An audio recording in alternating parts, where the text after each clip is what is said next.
Bismillahirrahmanirrahiim. Maalin dhaweyd waxaan la kulmay bukaan qaadanayay daawada gaaska maalin walba muddo 7 sano ah. Wuxuuna ii sheegay inuu isku dayay inuu joojiyo, laakiin hal maalin uusan moogaan karin. Magacaygu waa Dr. Mahdi, waxaan ka mid ahay dhakhaatiirta ka howlgasha isbitaalada East End. Waxaan casharkan kaga jawaabi doonaa 2 su'aalood. 1. Maxaa keenay in daawada gaaska aanan joojin karin oo maalintii aan isdhaho jooji aan u dareemo gaas aad u daran? Horta ogow, 95% daawooyinka ee bulshadeenu u isticmaasho cudurka gaaska waxaa la isku dhahaa proton pump inhibitors, loona soo gaabiyo PPI. Kooxdan waxaa ka mid ah daawooyinka omeprazole, esomeprazole, pantoprazole, lansoprazole, rabeprazole iyo kuwo kaloo badan. Daawooyinkan qaabkay u shaqeeyaan waa inay yareeyaan aashitada caloosha soo deyso si aadan u dareemin bog xanuun iyo laabjeex. Laakiin sidaas oo ay tahayne mar walba wax cunaysid caloosha way soo deysaa aashito si cunnada loo shiido. Marka calooshii waxay la qabsanaysaa in aashito soo deyso adigoo daawadii gaaska qaadanaysid. Taasoo haddii aad hal mar joojisid keenayso in aashito ka badan tii hore la soo daayo, kadibna aad dareentid xanuunkii hore ka daran.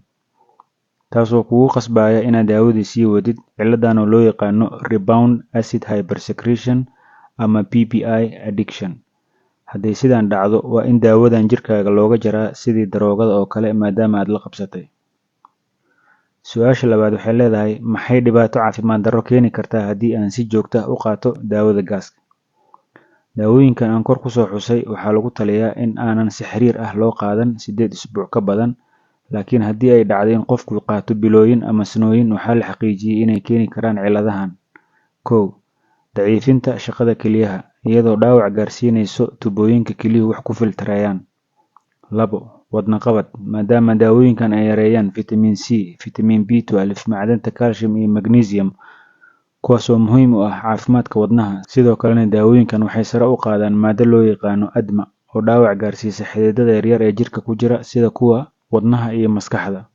3. Khafiifinta iyo burburinta lafaha, tanoo weliba digniin ay ka soo saareen hay'adaha caafimaadka haddii si joogto ah u qaadatid daawooyinka PPIs inay siyaadinayso halista jabista lafaha miskaha, cumaacumta iyo lafdhabarta.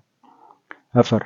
Caabuqa jirka kusoo laalaabto, waxaa la arkay dadka joogteeyay qaadashada daawooyinka gaaska aan kor kusoo sheegay inuu kusoo laalaabto caabuqa sambabada iyo caabuqa caloosha oo weliba ay keento bakteeriyada loo yaqaano Clostridium difficile.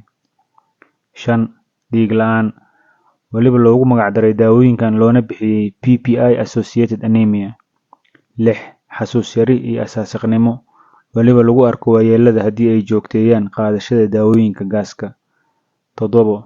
Ugu dambeyn, dhowr daraasad oo la sameeyay waxay sheegeen inuu xiriir ka dhexeeyo daawooyinka gaaska PPIs markii la joogteeyo iyo kansarka ku dhaca caloosha, beerka iyo ganaca, inkastoo weli aan la fahamsanayn qaabka ay u keeni karaan. Ogow, daawo walba waxyeello ayay leedahay haddii loo qaato si ka duwan qaabkii iyo muddadii loogu talagalay.